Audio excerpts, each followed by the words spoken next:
Jackson Bezdek, the Kansas Jayhawks, have gotten third place in Vegas at the Players Era tournament, secured $300,000, all without Darryn Peterson. Hmm. I honestly cannot believe it, Bez. No intro for today. We're just going to hop right into it. Talk Kansas, Tennessee, talk some takeaways from Vegas. Jackson, we're right after probably, 30 minutes after tip-off here. What is your reaction to what you have just seen? Refreshed, Sam. I am refreshed because there is a Kansas basketball team that we get to enjoy watching that plays hard, that likes playing together, and just finds a way, man. It's just a bunch of guys who want to find a way. And the main takeaway I have from this week, Bill Self. Oh my. In case you guys forgot that this man is the GOAT, he just reminded you this week. Because the actual talent on the current roster without Peterson and without Jane Dawson isn't third place in the Players Era tournament talents. It's just not. But man, they were ready to go. They played their tails off for 120 minutes this week. And it's just refreshing, dude. It's just nice to see after the last couple of years of what we've had to watch. I think the most telling thing about this team, Bez, has been the TNT interviews to end both games. Right. Yesterday, Trey White, right? There with his nose, all messed Hmm. up. Everybody's behind him. Everybody's supporting him. Tonight, Bill Self there for the post game interview. Everybody's around him. Everybody is hyped. And then Melvin Council gets the mic. They ask Melvin Council, like, how did you do this? How did Kansas do this? And what does Melvin Council do? He barks Sparks. on live television, and everybody knows, of course, for KU, what that means. But uh, man, this team, Bez, just so resilient, so tough. That Jeff Goodman, I'm gonna have to write, on Darren's status and Right. everything here soon. He sent me the audio of his conversation with Bill Self after the game. Bill Self said that Kansas will not play anyone deeper, anyone more physical in size than Tennessee this year. They legitimately have five bigs who are good, who Yep. they can all put out there. And Kansas took the fight right to them without Trey White. Without Trey White. Trey White fouled out. It's just an unbelievable effort. Kansas was down 53 to 41 with 15 minutes left in the second half, finished the game on a 40-23 spurt to win this one. Incredible. Incredible. It, the post game interview, that's kind of becoming a trend in not just college basketball, but also the NBA. But even if it is a trend, we didn't do it last year. Kansas didn't do it 2 years ago, but they're doing it this year. So it does mean something. And Bill Self has never had guys like that huddle around him in a post-game interview. I've seen hundreds of Bill Self post-game interviews. So just because it's like, oh, well, everybody's doing it, yada, yada, yada. Yeah, but Kansas hasn't been. So the fact that there's a group of guys that actually wants to do that, it's just good to see. And like you said, Trey White, first of all, that fourth foul, if Kansas goes on to lose that game, I'm coming on here for 20 minutes to talk about that, how Oh, stupid that fourth foul seriously. was. What Yeah. are you doing, Trey? But, and Trey's been the It's guy, it's it wasn't a dumb foul if he had one foul. if he had But one foul, it's fine. Not when you have three with, with double-digit minutes to play. And Trey's been the guy since Peterson's been gone. And you and I don't think we had any idea we were going to get this type of scoring from Trey. Yeah, maybe he was going to get some good drives, a catch and shoot three now and then. He's hitting pull-up shots with a hand in his face. This is first, this did not happen to Illinois last year. And this is the type of thing that goes the inverse for Kansas, where AJ Storr comes in, he can hit all these shots, comes to Kansas, and just completely shrinks. Now you get the inverse of that with Trey White, and then to lose him for the last 8 minutes of the game, to where the guy who actually makes the deciding basket with 4 minutes to go is Paul freaking Mbaya, Sam. I mean, just putting the pieces together, seeing what's going to hit, and it just worked tonight. And Tennessee is a great team oh with a man, Tennessee stout, just beat stout Houston, defense. folks. Tennessee just beat Houston last night. toe out to toe. honestly out physicaled, I thought, Yep. for long Yep. stretches of times. Out physicaled Houston. Uh Kansas was having none of it. Bill Self also said after the game, we just kept grinding. That was a big win for us. We got better this week. I think that is kind of my biggest overarching takeaway from this week, Bez. Like Kansas found out, every single player on this roster found out who they are Mm. and what their role is. Every single person. Yeah. Like there are very few teams, I think, out there right now who have roles defined. And Right. the teams that do, one of them's Gonzaga, right? They've been a wagon all year long. Some of the teams that don't, right? Kentucky, No. Oh, dude. they ain't got their roles defined. And look where that's No. going. That team has a lot of talent. Hmm. Kansas has, through this week, defined their roles. And it's And beautiful. there's even room for a couple guys like Cole Rosario to even expand on their role. But for your point, Sam, if Peterson is actually going to come back for UConn and be 100% for most of this season, this will have been the best possible thing to happen for this team because of exactly what you just said. Everybody was asked to do more. And sometimes, I mean, that's either going to make or break you, right? Where Jamari McDowell, the first two games, he comes up, he's hitting big time shots. El Marco Jackson tonight, the half of his life in the second half. I texted Sam at halftime to move El We Marco got to to the talk running about back Marco. room, We got to. We got to to. move him to the running back room because I had given up on his ability to play basketball in the Power Five. And he shut me right up in the second half. It was Bez, just you weren't the that's only the guy one. you saw in high school in the second half. Bez, you weren't the only one. The Kansas Discord was going absolutely nuclear on El Marco, and I literally said in the group chat, like, what are you guys expecting of El Marco? Like, El Marco is True. here to guard his ass off Mm-hmm. and handle the ball, relieve a little bit off of Melvin. Like, El Marco Jackson is not a guy that you expect to go out and score 15 points. Did it Right. tonight, Right. which was awesome, Right. but he's not that guy. So I don't exactly know what the El Marco slander was for. Like I have thought El Marco has been just fine all season long. Like again, he knows what his role is and he's playing his role. I think it's just his turnovers are very loud. They're just very like, bro, what are you doing? Type of turnover. So when you get two or three of those kind of compound into this guy's terrible, which is obviously not true, right? It's obviously an overreaction. But for him to respond in the second half like that, like, him and Jamari, neither of them should probably get more than 20 minutes in a big time game with But Peterson in Bez, the that's lineup. that's the eighth, ninth man. It's the eighth, ninth Exactly. man. And you know what? They did it this week, and you go down the line of Big 12 play, they're getting their 14, their 12 minutes, whatever. All of a sudden, Peterson has three fouls in the first half. Trey White gets in foul trouble, and you need to ask them to step up. They just showed you this week that they're capable of doing that. And it was huge for their confidence because they both looked kind of lost offensively throughout this season so far, having both of them miss all of last year, redshirting. Huge for them as individuals and huge for this team that now Bill doesn't have to look at the fourth guy on the bench and go, "Oh my gosh, there's no way I'm about to put this guy in." That's gone. And I think there was a little bit of that creeping in maybe. Last year it was all over the place there. 2 years ago it was all over the place there.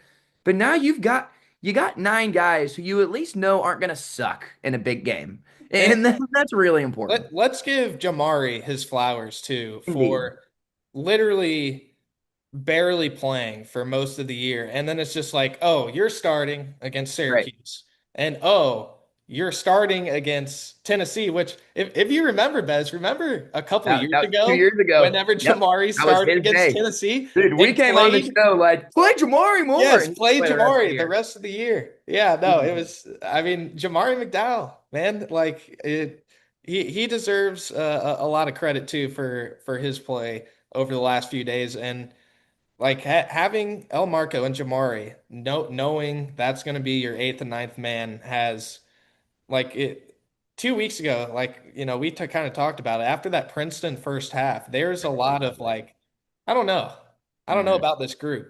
But a lot of those questions have been answered.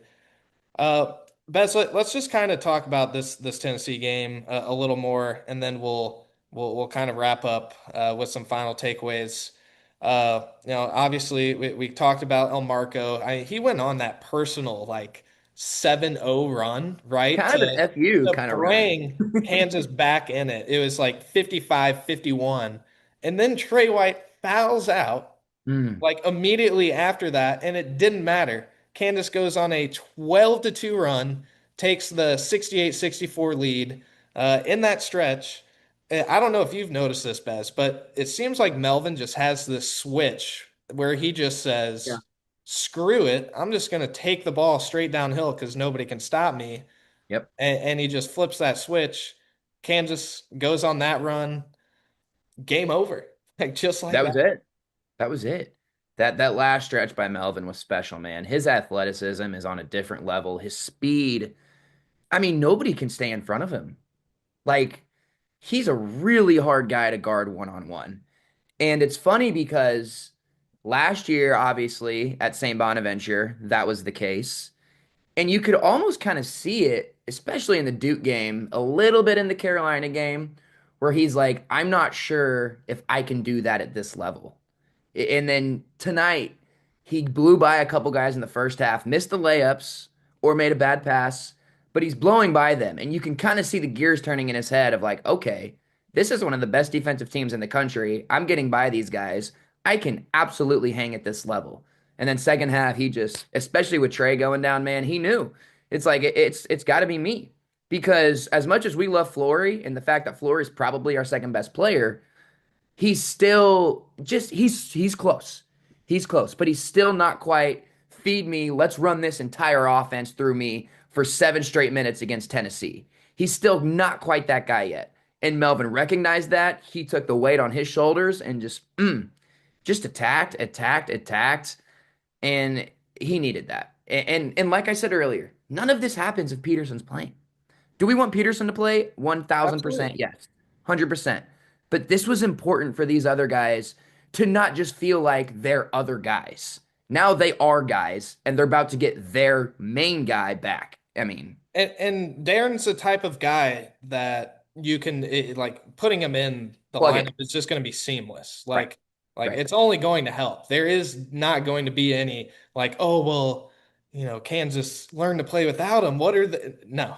No, There is none of that. So Bez, I want to go over some numbers really quick. love numbers. Kansas was 29th in Ken Palm before Vegas. Now up to number 19 with the uh, number 9 defense and the number 51 offense with mostly playing without Darryn Peterson. Hmm.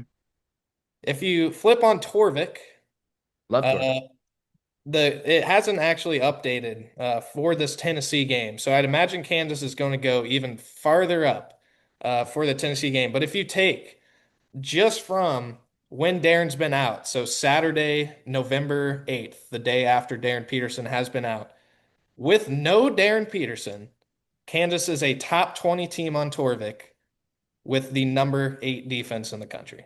Hmm. Without Darryn Peterson completely. Hmm. And the loss in that stretch, Kansas is 5-1. Torvik still says 4-1, but Kansas is 5-1. The one loss in that stretch is to Torvik's number 2 team, Duke, who Kansas, honestly, if Flory Badunga didn't get in foul trouble, probably would have played Duke very close Yep, down the I stretch. agree. I agree. Totally. And And in that stretch, Tennessee is number 8 in the country. And Kansas Tennessee, just beat them without Trey White for 15 minutes in the second half. I mean, look, dude. Peterson is not your average top 3 pick. That guy guards. He guards at an elite level. So that defensive number to me is only going to get solidified and even go up a little bit.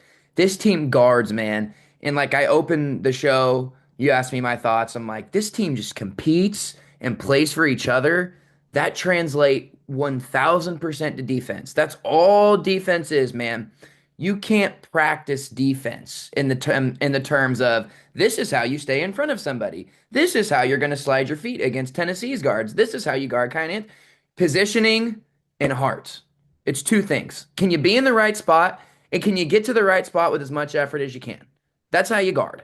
And Kansas does that very, very well. And just like you said, dude, Peterson's going to slide right in. You're not even going to notice that the other guys aren't getting as much shots because they're still going to be just as effective. And you're going to look it up. And Darryn Peterson, number 22, is going to have 30 points by the end of the night. And you're not even going to, wow, Trey White shot 7 less shots than he normally does. You're not going to care because it's still going to look the same. And it's probably going to be a little bit better. You want to know my take, Bez? I would love to. Kansas is going to compete for the Big 12 title. Kansas will be right there with Houston, with Arizona, with Iowa State, honestly, is probably even Dude. in that discussion right now. I feel like I'm leaving out somebody right Arizona, now. BYU, Oh yeah, Kansas. BYU was the other team. I think Kansas is undoubtedly going to finish top three in this conference Ooh, undoubtedly. and will have a chance to win the Big 12. And I don't think it's crazy to think Kansas could be in the Final Four. And No. I don't think at all that was what anybody, national media, or maybe even Kansas fans were thinking before the season. But I'm sold. I mean, I'm sold. The lineup, I think whenever Kansas is completely healthy, it's going to be Darryn, Melvin, Trey White at the three. And by the way, Trey White is a three. I want to say that he can be a big, but Trey White is a three. He's shown so far that They've he's been, not a four. I think he classifies himself as a guard. Exactly. Yeah. He's a Yeah. three. He's not a So four. Trey White at the three. And then you got Tiller and Flory, who have developed as one of the top front courts in the country. Bez, Dude. what five in the country are you taking over that five? Not many because I think that five includes the best one in the country. I Like think it that's includes the the best thing. player in the country, period, point I blank, think Bez. to your final 4 point, I mean, maybe some people are like, I don't see it with Kansas being a Final Four team when you've got Duke doing what they're doing, Arizona doing what they're doing, Michigan, Gonzaga. You got all these teams who've got just dudes and they're blowing people out. But look, man, this team just went 3 games without the best player in the country and looked great, and then you add the best player in the country. First of all, if you have one of the best players in the country and a coach like Bill Self, Final Four should be your expectation anyway. It really shouldn't matter who the rest of the pieces are. Elite coach, elite player, that team can compete for a Final Four. Will they get there? Who knows? But there's at least a shot. And now, after what you've seen this week, I mean, how can you not, as a Kansas fan, really think that the Big 12, especially, I don't want to say it too early. Houston looks gettable, Sam. Houston doesn't look like the Houstons looked in the past couple years. They got freshmen though, which They have that's what freshmen. scares me. They're gonna get better, gonna get a And lot better. Kelvin Sampson literally said tonight, I'm so glad we're playing our worst basketball in November. And that quote terrifies me. Do not Yes. get me wrong. That quote terrifies me. But it is not Goliath Houston that's been the case for the past couple years as of now. BYU, they don't look insane. They look great. They don't look world beaters. Okay. Arizona, there's no way they can maintain this all season. They're going to dip a little bit. I'm sorry. I just think they are. Same thing with Iowa State. So look, man, you got the best player in the conference, Go get maybe, it. probably. Go get it done. You probably have the easiest schedule in the conference, too, among those top groups. You and I went over that this summer. I mean, the draw doesn't work out any better for Kansas. There's a world where you're how many games you play now? 20, 16 and 4? Eight. I think it's 18. Eight 18 or still, 14 and 4 coming out of conference play? yeah. You're going to take that all day. And that's going to get you at least a top 3 spot, if not the number 1 spot. Big 12's loaded this year, though. I'll say Pretty that. I fun, mean, man. even some teams like Arizona State, who you thought was maybe not going to be Oklahoma all that State. great. Oklahoma State looks really good. Yeah, my aunt is in the garage as we're recording this, and as you can see, the cousin played at Oklahoma State, so I just got a very big approval from that. But yeah, I'm excited, Bez. This is the most excited I've been to watch Kansas in since since the 2020 team. Yep. with Udoka, Azubuike, and Devon Dotson. Like that's how fun this team is. Yep. And the word you said at the beginning of the podcast, I think, is the best. Refreshing. Yeah, man. Refreshing. It's just it's the way probably 95% of Kansas fans feel. It's just and the DeJuan Harris discussion for years to come will be very interesting to me to see how we all remember him. And Legend. personally, National champion, Bez. there's lots of room in my heart for DeJuan Harris. I can't lie. But it got old, Sam. It just straight up got old. And the speed of Melvin and the finesse that he has, and just the alphaness of Darryn, even though we haven't seen it much, but you know it's there. It's just like, oh, and Flory just seems like such a happy kid, right? Hunter Dickinson kind of gives off the impression of grumpy old man, and Flory is just like happy-go-lucky kid. That's just the way that I see the two.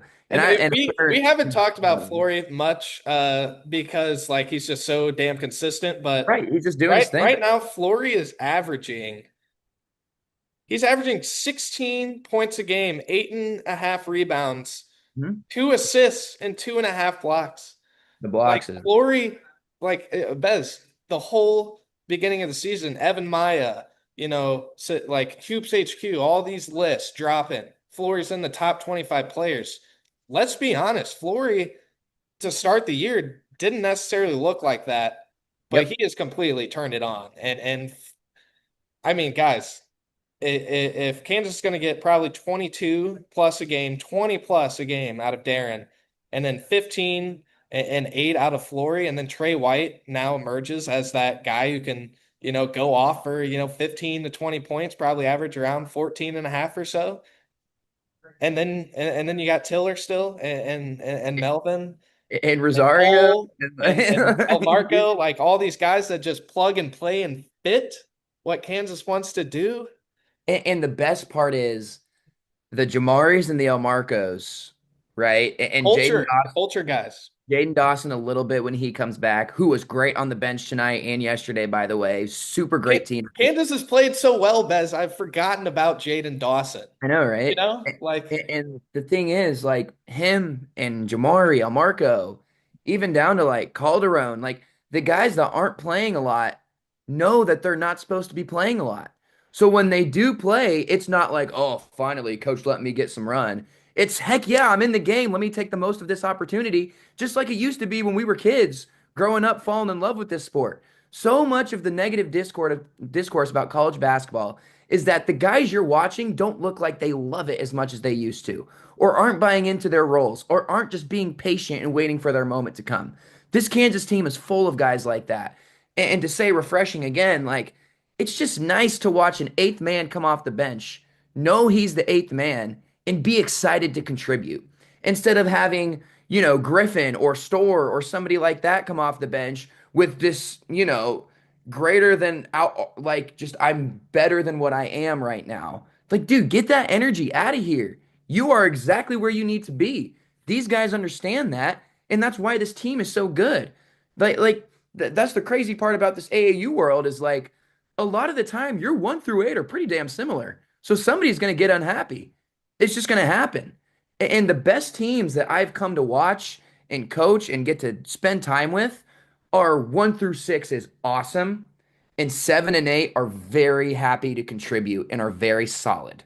That's the recipe for success. Kansas 100% has that, which is why I think you and I think there's a real chance that this team can be special. you just said it, Bez. You pretty much just wrapped it up right there. We're just real quick. We'll do the Darryn Peterson update, and then we'll get out of here. Bill Self told Jeff Goodman after the game today, until he doesn't feel it still in the air. Candace is going to take off tomorrow, and then we'll reevaluate Friday to see if Tuesday's a chance. So there's a chance Darryn will be available to play against UConn, but there's also a chance he will not play. So it's just going to be a wait and see game.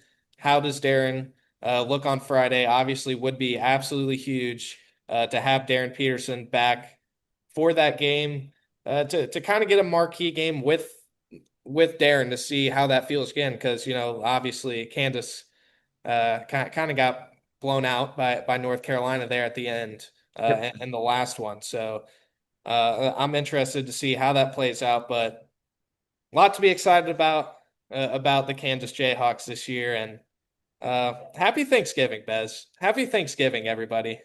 But we're both with the fam, back home, chilling, having a nice Here, time. come on, Aunt Teresa. Aunt Teresa wants to Uh, say hi now. Teresa should say the hi to host of you, the my show girl. tonight, Aunt Hi, Teresa. KU. Go Appreciate you Jayhawks. hosting, Aunt Teresa.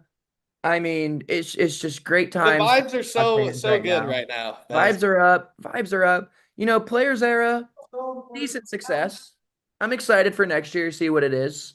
But at the end of the day, Kansas is walking home with 1.3 million they didn't have when they got there this week, Sam. So that's not too bad. Nothing like going up money in Vegas, Bez. That's not very Hey, common. that's the goal, man. When you leave that airport and you get your hungover California Pizza Kitchen food at 9 a.m. in the Vegas airport, you want to be up. Kansas is up tonight. Well, all right, y'all. That's all we got for you guys. Happy Thanksgiving, everybody. Have a good night. Live from the Ants Garage, pretty undefeated here on the Hum Podcast. Another random location for me. I'm loving it. Rock chalk, everybody.